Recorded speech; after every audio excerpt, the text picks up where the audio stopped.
नमश्चंडिकाय नमः। अथ दुर्गा सप्तशती भाषा। अथ देव्या कवचम।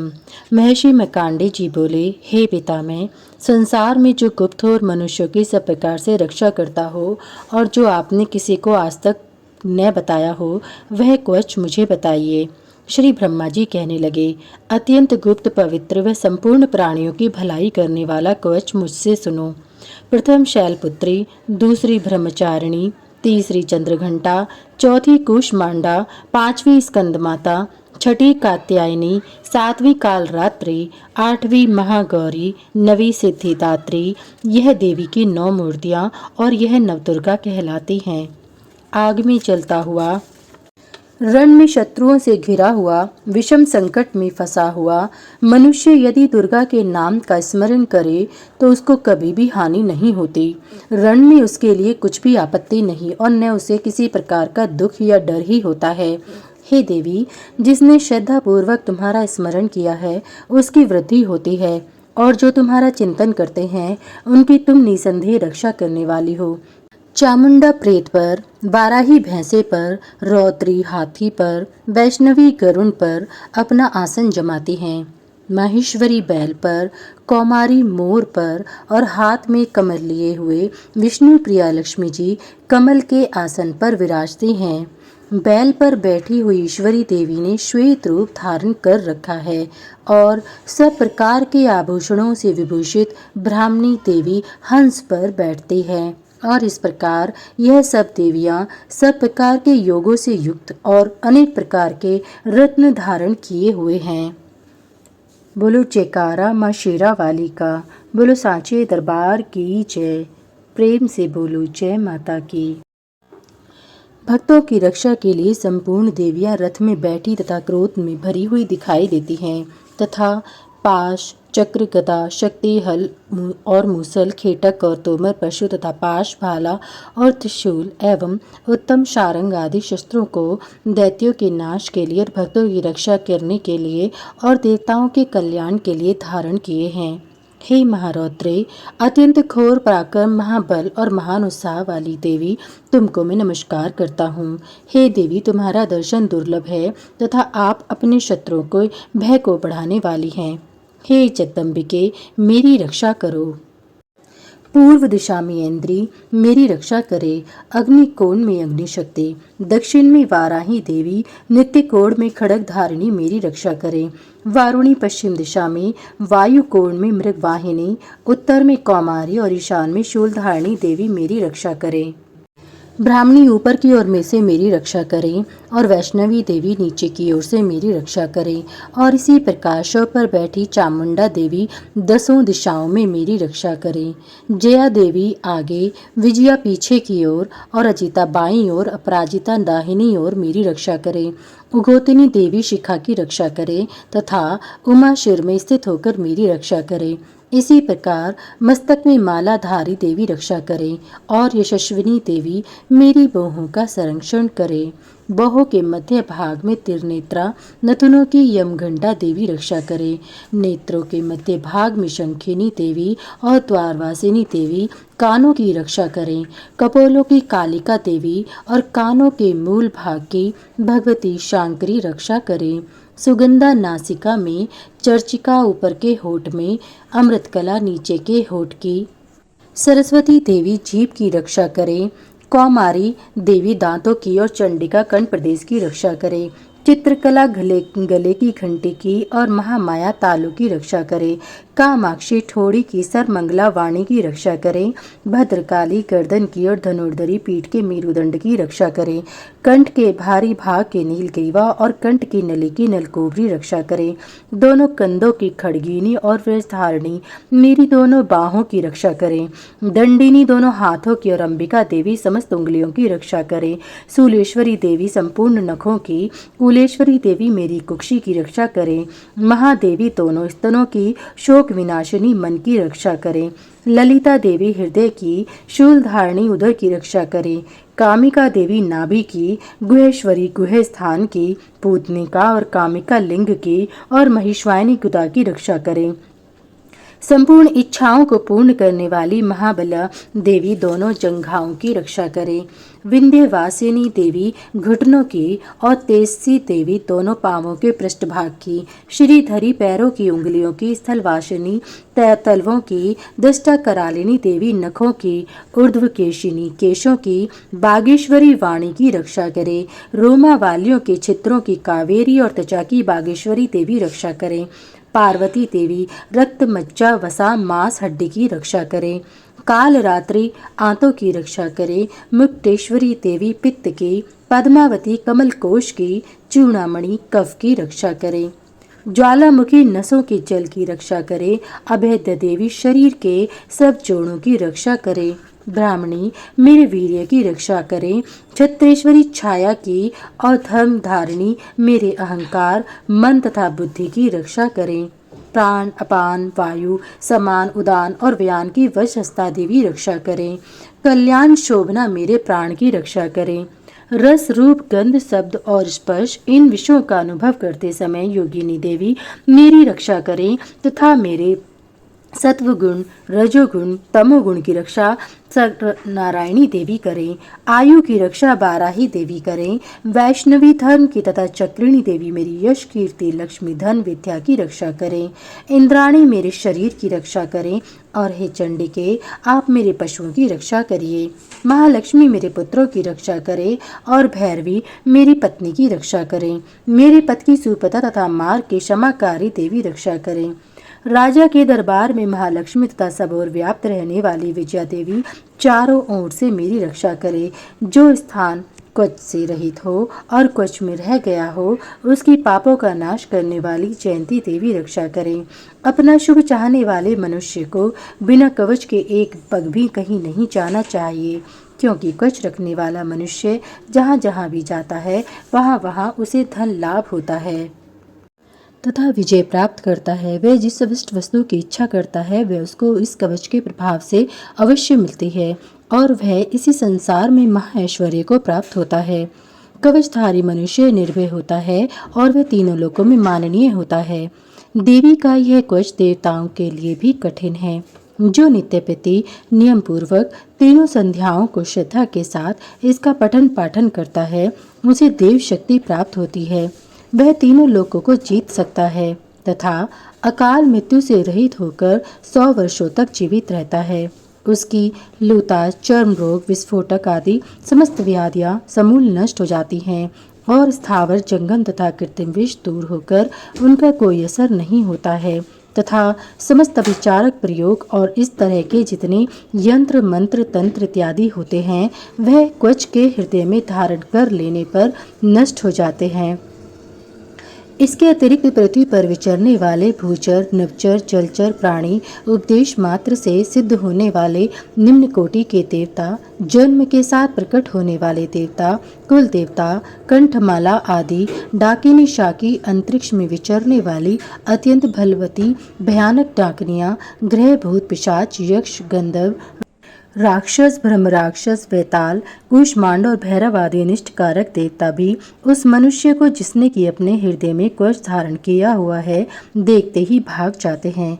इस कवच के धारण करने से मान और तेज बढ़ता है। जो मनुष्य इस कवच का पाठ करके उसके पश्चात सप्तशती चंडी का पाठ करता है उसका यश जगत में विख्यात होता है। और जब तक वन पर्वत और कानन आदि इस भूमंडल पर स्थित है तब तक यहाँ पुत्र पौत्र आदि संतान परंपरा बनी रहती है। फिर देहांत होने पर ऐसा मनुष्य परम पद को प्राप्त होता है जो देवताओं के लिए भी कठिन है और अंत में सुंदर रूप को धारण करके भगवान शंकर के साथ आनंद करता हुआ परम मोक्ष को प्राप्त होता है। अत अर्गला श्रोत्रम मर्कांडी जी कहते हैं, जयंती मंगला काली भद्र काली कपालिनी दुर्गा क्षमा शिवा धात्री स्वाहा और स्वधा इन नामों से प्रसिद्ध देवी मैं तुम्हें नमस्कार करता हूँ। हे देवी तुम्हारी जय हो। प्राणियों के संपूर्ण दुख हरने वाली तथा सब में व्याप्त रहने वाली देवी तुम्हारी जय हो। हे कालरात्रि तुम्हें नमस्कार है। मधु और कैटभ दैत्य का वध करने वाली ब्रह्मा को वरदान देने वाली तुम्हें नमस्कार है। तुम मुझे रूप तो जय तो यश तो और काम क्रोध आदि शत्रुओं का नाश करो। महिषासुर का नाश करने वाली तथा भक्तों को सुख देने वाली तुम्हें नमस्कार है। तुम मुझे सुंदर स्वरूप दो, विजय दो और मेरे शत्रुओं को नष्ट करो। हे रक्त बीज का वध करने वाली, हे चंड मुंड का नाश करने वाली, तुम मुझे रूप दो, जय दो, यश दो और मेरे काम क्रोध आदि शत्रुओं का नाश करो। हे शुंभ निशुंभ और धूम्राक्ष राक्षस का मर्दन करने वाली देवी, मुझको स्वरूप दो, विजय दो, यश दो और मेरे शत्रुओं का नाश करो। हे पूजित युगल चरणों वाली देवी, हे संपूर्ण सौभाग्य प्रदान करने वाली देवी, तुम मुझे रूप दो, जय दो, यश दो और काम क्रोध आदि शत्रुओं का नाश करो। हे देवी, तुम्हारे रूप और चरित्र अमित हैं, तुम सब शत्रुओं का नाश करने वाली हो। मुझे रूप दो, जय दो, यश दो और काम क्रोध आदि शत्रुओं का नाश करो। पापों को दूर करने वाली चंडिके, इस संसार में जो भक्ति से पूर्वक तुम्हारा पूजन करते हैं, उनको तुम रूप तथा विजय और यश दो तथा उनके शत्रुओं का नाश करो। रोगों का नाश करने वाली चंडिके, जो भक्ति पूर्वक तुम्हारी पूजा करते हैं, उन्हें रूप दो, जय दो, यश दो और उनके काम क्रोध आदि शत्रुओं का नाश करो। हे चंडिके, इस संसार में जो भक्ति से तुम्हारी पूजा करते हैं, उनको तुम रूप, विजय और यश दो तथा उनके शत्रुओं का नाश करो। हे देवी, मुझे सौभाग्य दो, आरोग्य दो, परम सुख दो, रूप दो, जय दो, यश दो और काम क्रोध आदि शत्रुओं का नाश करो। हे देवी, जो मुझसे बैर रखते हैं, उनका नाश करो और मुझे अधिक बल प्रदान कर रूप, जय, यश दो और मेरे शत्रुओं का संहार करो। हे देवी, मेरा कल्याण करो और मुझे उत्तम संपत्ति प्रदान करो। रूप दो, जय दो, यश दो और काम क्रोध आदि शत्रुओं का नाश करो। हे देवता तथा राक्षसों के मुकुट रत्नों से स्पर्श किए हुए चरणों वाली देवी, हे अंबिके, मुझे स्वरूप दो, विजय दो, यश दो और मेरे शत्रुओं का नाश करो। हे देवी, अपने भक्तों को विद्वान, कीर्तिवान और लक्ष्मीवान बनाओ और उन्हें रूप दो, जय दो, यश दो और उनके शत्रुओं का नाश करो। हे प्रचंड, दैत्यों के अभिमान का नाश करने वाली चंडिके, मुझे शरणागत को रूप दो, जय दो, यश दो और मेरे शत्रुओं का संहार करो। हे चार भुजाओं वाली, हे ब्रह्मा से प्रशंसित परमेश्वरी, मुझे रूप दो, जय दो, यश दो और मेरे काम क्रोध आदि शत्रुओं को नष्ट करो। निरंतर भक्ति से भगवान विष्णु से सदा स्तुति की हुई हे अंबिके, मुझे रूप दो, जय दो, यश दो और मेरे शत्रुओं को नष्ट करो। हिमाचल कन्या पार्वती के भगवान शंकर से स्तुति की हुई परमेश्वरी, मुझे रूप दो, जय दो, यश दो और मेरे शत्रुओं का नाश करो। इंद्राणी के पति इंद्र के द्वारा सद्भाव से पूजित होने वाली परमेश्वरी, तुम मुझे रूप दो, जय दो, यश दो और काम क्रोध आदि शत्रुओं को नष्ट करो। प्रचंड भुजदंड से दैत्यों के घमंड को नष्ट करने वाली, मुझे रूप दो, जय दो, यश दो और मेरे शत्रुओं का नाश करो। हे देवी, तुम अपने भक्तों को सदा असीम प्रदान कर आनंद देती हो। मुझे रूप दो, जय दो, यश दो और मेरे काम क्रोध आदि शत्रुओं को नष्ट करो। हे देवी, मेरी इच्छा अनुसार चलने वाली सुंदर स्त्री मुझे प्रदान करो, जो कि संसार सागर से तारने वाली तथा उत्तम कुल में उत्पन्न हुई हो। जो मनुष्य पहले इस श्रोत्र का पाठ करता है और फिर सप्तशती रूपी महाश्रोत्र का पाठ करता है, वह सप्तशती संख्या के समान श्रेष्ठ फल को प्राप्त होता है और उसके साथ ही उसे प्रचुर धन भी प्राप्त होता है। अथ कीलक श्रोत्रम। महर्षि ऋषि मार्कंडेय जी बोले, निर्मल ज्ञान रूपी शरीर धारण करने वाले, देवत्रयी रूप, दिव्य 3 नेत्र वाले, जो कल्याण प्राप्ति के हेतु हैं तथा अपने मस्तक पर अर्धचंद्र धारण करने वाले हैं, उन भगवान शंकर को नमस्कार है। जो मनुष्य इन कीलक मंत्रों को जानता है, वही पुरुष कल्याण को प्राप्ति करता है।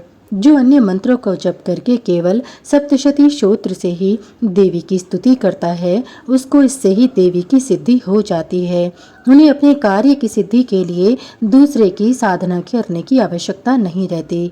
बिना जप के ही उनके उच्चाटन आदि सब काम सिद्ध हो जाते हैं। लोगों के मन में शंका थी कि केवल सप्तशती की उपासना से अथवा सप्तशती को छोड़कर अन्य मंत्रों की उपासना से भी समान रूप से सब कार्य सिद्ध हो जाते हैं, तब इनमें कौन सा साधन श्रेष्ठ है? लोगों की शंका को ध्यान में रखकर भगवान शंकर ने अपने पास आए हुए जिज्ञासुओं को समझाया कि यह सप्तशती नामक संपूर्ण श्रोत्र ही कल्याण को देने वाला है। इसके पश्चात भगवान शंकर ने चंडिका के सप्तशती नामक श्रोत्र को गुप्त कर दिया, अतः मनुष्य इसको बड़े पुण्य से प्राप्त करता है। जो मनुष्य कृष्ण पक्ष की 14 अथवा अष्टमी को एकाग्रचित होकर देवी को अपना सर्वस्व समर्पित कर देता है और फिर उसे प्रसाद रूप से ग्रहण करता है, उस पर दुर्गा प्रसन्न होती है, अन्यथा नहीं होती। इस प्रकार सिद्धि के प्रतिबंधक रूप कीलक के द्वारा भगवान शंकर ने इस श्रोत्र को कीलित कर रखा है। जो पुरुष इस सप्तशती को निष्कीलन करके नित्य पाठ करता है वह सिद्ध हो जाता है, वही देवों का पार्षद है और वह गंधर्व होता है। सर्वत्र विचरते रहने पर भी उस मनुष्य को संसार में कहीं कोई डर नहीं होता और वह आप मृत्यु के वश में नहीं पड़ता और मरकर मोक्ष की प्राप्ति हो जाती है। किंतु इस कीलक की विधि को जानकर ही सप्तशती का पाठ आरंभ करना चाहिए। जो ऐसा नहीं करता उस वह नष्ट हो जाता है। कीलन और निष्कीलन संबंधी जानकारी के पश्चात ही यह श्रोत्र निर्दोष होता है और विद्वान पुरुष इस निर्दोष श्रोत्र का ही पाठ आरंभ करते हैं। स्त्रियों में जो कुछ सौभाग्य आदि दिखाई देता है वह सब इस पाठ की ही कृपा है। इसलिए इस कल्याणकारी श्रोत्र का सदा पाठ करना चाहिए। इस श्रोत्र का शनि शनि पाठ करने से भी स्वल्प फल की प्राप्ति होती है, इसलिए उच्च स्वर से ही इसका पाठ आरंभ करना चाहिए। जिस देवी के प्रसाद से ऐश्वर्य, सौभाग्य, आरोग्य, संपत्ति, शत्रुनाश तथा परम मोक्ष की प्राप्ति होती है, उस देवी की स्तुति मनुष्य को अवश्य करनी चाहिए। इति कीलक श्रोत्रम समाप्तम। 5वां अध्याय देवताओं द्वारा देवी की स्तुति। महर्षि मेधा ने कहा, पूर्व काल में शुंभ निशुंभ नामक असुरों ने अपने बल के मद से इंद्र का त्रिलोकी का राज्य और यज्ञों के भाग छीन लिए और वे दोनों इसी प्रकार सूर्य, चंद्रमा, धर्मराज और वरुण के अधिकार भी छीनकर स्वयं ही उनका उपयोग करने लगे। वायु और अग्नि का कार्य भी वही करने लगे और इसके पश्चात उन्होंने जिन देवताओं का राज्य छीना था उनको अपने अपने स्थान से निकाल दिया। इस तरह से अधिकार छीने हुए तथा दैत्यों द्वारा निकाले हुए देवता अपराजिता देवी का स्मरण करने लगे कि देवी ने हमको वर दिया था कि मैं तुम्हारी संपूर्ण विपत्तियों को नष्ट करके रक्षा करूंगी। ऐसा विचार कर सब देवता हिमालय पर गए और भगवती विष्णु माया की स्तुति करने लगे। देवताओं ने कहा, देवी को नमस्कार है, शिव को नमस्कार है, प्रकृति और भद्रा को नमस्कार है। हम लोग रौद्रा, नित्या और गौरी को नमस्कार करते हैं। ज्योत्स्नामयी चंद्र रूपिणी व सुख रूपा देवी को निरंतर नमस्कार है। शरणागतों का कल्याण करने वाली वृद्धि और सिद्धि रूपा देवी को हम बार बार नमस्कार करते हैं और नैश्रुति राजाओं की लक्ष्मी तथा सर्वाणी को नमस्कार है। दुर्गा को दुर्ग स्थलों को पार करने वाली दुर्गपारा को सारा सर्वकारिणी ख्याति कृष्ण और घूम्र देवी को नमस्कार है। अत्यंत सौम्य तथा अत्यंत रौद्र रूपा को हम नमस्कार करते हैं, उन्हें हमारा बारंबार प्रणाम है। जगत की आधार भूतकृति देवी को बार बार नमस्कार करते हैं। जिस देवी को प्राणी मात्र विष्णु माया कहते हैं उसको नमस्कार है, नमस्कार है, उसको बारंबार नमस्कार है। जो देवी संपूर्ण प्राणियों में चेतना कहलाती है उसको नमस्कार है, उसको नमस्कार है, उसको नमस्कार है। जो देवी संपूर्ण प्राणियों में बुद्धि रूप से स्थित है उसको नमस्कार है, उसको नमस्कार है, उसको नमस्कार है। जो देवी सब प्राणियों में निद्रा रूप से विराजमान है उसको नमस्कार है, उसको नमस्कार है, उसको नमस्कार है। जो देवी सब प्राणियों में शुद्ध रूप से विराजमान है उसको नमस्कार है, उसको नमस्कार है, उसको नमस्कार है। जो देवी सब प्राणियों में छाया रूप में स्थित है उसको नमस्कार है, उसको नमस्कार है, उसको नमस्कार है। जो देवी सब प्राणियों में शक्ति रूप से स्थित है उसको नमस्कार है, उसको नमस्कार है, उसको नमस्कार है। जो देवी सब प्राणियों में तृष्णा रूप से स्थित है उसको नमस्कार है, उसको नमस्कार है, उसको नमस्कार है। जो देवी सब प्राणियों में शांति रूप में स्थित है उसको नमस्कार है, उसको नमस्कार है, उसको नमस्कार है। जो देवी सब प्राणियों में जाति रूप से स्थित है उसको नमस्कार है, उसको नमस्कार है, उसको नमस्कार है। जो देवी सब प्राणियों में लज्जा रूप से स्थित है उसको नमस्कार है, उसको नमस्कार है। जो देवी सब प्राणियों में शांति रूप से स्थित है उसको नमस्कार है, उसको नमस्कार है, उसको नमस्कार है। जो देवी सब प्राणियों में श्रद्धा रूप से स्थित है, उसको नमस्कार है, उसको नमस्कार है, उसको नमस्कार है। जो देवी सब संपूर्ण प्राणियों में कांति रूप से स्थित है, जो देवी सब प्राणियों में लक्ष्मी रूप से स्थित है, उसको नमस्कार है, उसको नमस्कार है, उसको नमस्कार है। जो देवी सब प्राणियों में वृत्ति रूप से स्थित है, उसको नमस्कार है, उसको नमस्कार है, उसको नमस्कार है। जो देवी सब प्राणियों में स्मृति रूप से विराजमान है, उसको नमस्कार है, उसको नमस्कार है, उसको नमस्कार है। जो देवी सब प्राणियों में दया रूप में स्थित है, उसको नमस्कार है, उसको नमस्कार है, उसको नमस्कार है। जो देवी सब प्राणियों में तुष्टि रूप से स्थित है, उसको नमस्कार है, उसको नमस्कार है, उसको नमस्कार है। जो देवी सब प्राणियों में मातृ रूप से स्थित है, उसको नमस्कार है, उसको नमस्कार है, उसको नमस्कार है। जो देवी सब प्राणियों में भ्रांति रूप से स्थित है, उसको नमस्कार है, उसको नमस्कार है, उसको नमस्कार है। जो देवी सब प्राणियों में नित्य व्याप्त रहती है, उसको नमस्कार है। जो देवी चैतन्य रूप से इस संपूर्ण संसार को व्याप्त करके स्थित है, उसको नमस्कार है, उसको नमस्कार है, उसको नमस्कार है। पूर्व काल में देवताओं ने अपने अभिष्ट फल पाने के लिए जिसकी स्तुति की है और देवराज इंद्र ने बहुत दिनों तक जिसका सेवन किया है, वह कल्याण की साधना भूता ईश्वरी हमारा कल्याण और मंगल करे तथा सारी विपत्तियों को नष्ट कर डाले। असुरों के सताए हुए हम संपूर्ण देवता उस परमेश्वरी को इस समय नमस्कार करते हैं तथा जो भक्ति पूर्वक स्मरण की जाने पर तुरंत ही सब विपत्तियों को नष्ट कर देती है, वह जगदम्बा इस समय भी हमारा मंगल करके हमारी समस्त विपत्तियों को दूर करे। महर्षि मेधा ने कहा, हे राजन, इस प्रकार जब देवता स्तुति कर रहे थे, उसी समय पार्वती देवी गंगा में स्नान करने के लिए आईं।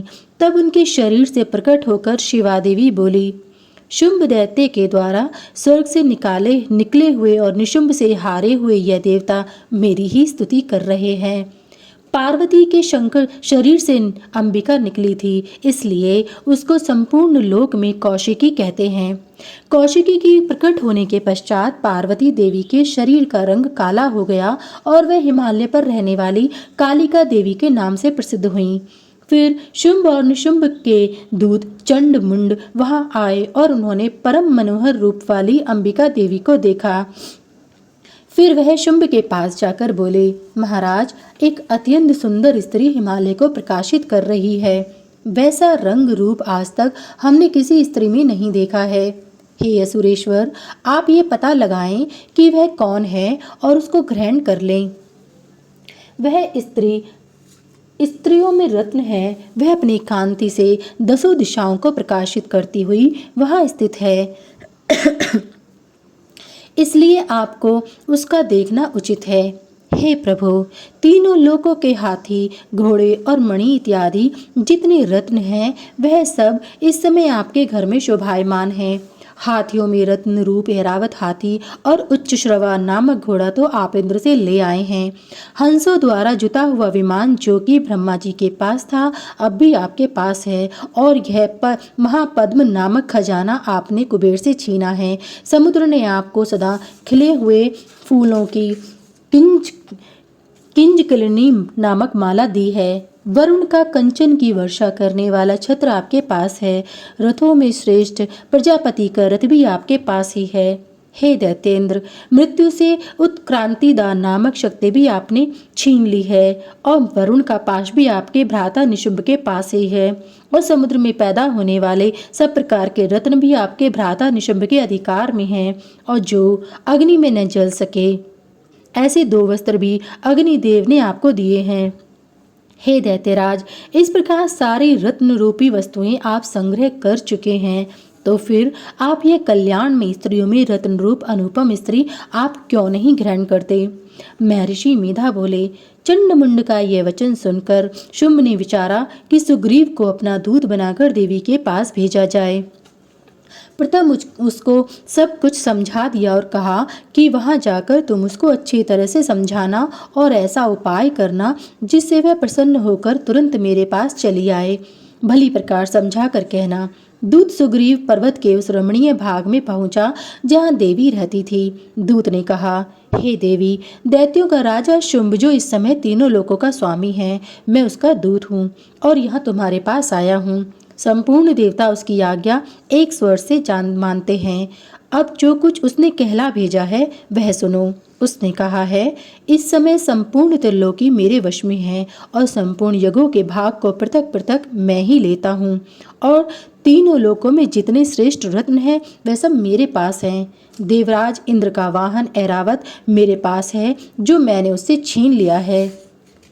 उच्च श्रवा नामक घोड़ा जो क्षीर सागर मंथन करने से प्रकट हुआ था उसे देवताओं ने मुझे समर्पित किया है।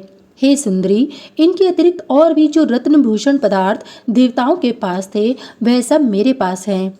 हे देवी, मैं तुम्हें संसार की स्त्रियों में रत्न मानता हूँ, क्योंकि रत्नों का उपभोग करने वाला मैं ही हूँ। हे चंचल कटाक्षों वाली सुंदरी, अब यह मैं तुझ पर छोड़ता हूँ कि तू मेरे या मेरे भाई महापराक्रमी निशुंभ की सेवा में आ जाए। यदि तू मुझे वरेगी तो तुझे अतुल महान ऐश्वर्य की प्राप्ति होगी। अतः तू अपनी बुद्धि से यह विचार कर मेरे पास चली आओ। महर्षि मेधा ने कहा। दूत के ऐसा कहने पर संपूर्ण जगत का कल्याण करने वाली भगवती दुर्गा मन ही मन मुस्कुराई और इस प्रकार कहने लगी। देवी ने कहा, हे दूत, तू जो कुछ कह रहा है वह सत्य है और इसमें किंचित मात्र भी झूठ नहीं है। शुंभ इस समय तीनों लोकों का स्वामी है और निशुंभ की भी उसी की तरह पराक्रमी है, किंतु इसके संबंध में मैंने जो प्रतिज्ञा कर चुकी हूँ उसे मैं कैसे झुठला सकती हूँ। अतः मैंने जो प्रतिज्ञा की है उसे सुन। जो मुझे युद्ध में जीत लेगा और मेरे विमान को खंडित करेगा तथा बल में मेरे समान होगा वही मेरा स्वामी होगा। इसलिए शुंभ तथा महापराक्रमी निशुंभ यहाँ आवें और मुझे युद्ध में जीतकर मुझसे विवाह कर लें। इसमें भला देर करने की क्या आवश्यकता है। दूत ने कहा, हे देवी, तुम अभिमान से भरी हुई हो और मेरे सामने तुम इस तरह की बातें न करो। इस त्रिलोकी में मुझे तो ऐसा कोई दिखाई नहीं देता जो कि शुंभ और निशुंभ के समान सामने ठहर सके। हे देवी, जब अन्य देवताओं में से कोई शुंभ व निशुंभ के सामने युद्ध में नहीं ठहर सकता तो फिर तुम जैसी स्त्री उनके सामने रणभूमि में ठहर सकेगी। जिन शुंभ आदि असुरों के सामने इंद्र आदि देवता नहीं ठहर सके तो फिर तुम अकेली स्त्री होकर उनके सामने कैसे ठहर सकोगी। अतः तुम मेरा कहना मानकर उनके पास चली जाओ, नहीं तो जब वह तुम्हें केश पकड़कर घसीटते हुए ले जाएंगे तो तुम्हारा गौरव नष्ट हो जाएगा। इसलिए मेरी बात मान लो। देवी ने कहा, जो कुछ तुमने कहा ठीक है। शुंभ और निशुंभ बड़े बलवान हैं, लेकिन मैं क्या कर सकती हूँ, क्योंकि मैं बिना विचारे प्रतिज्ञा कर चुकी हूँ।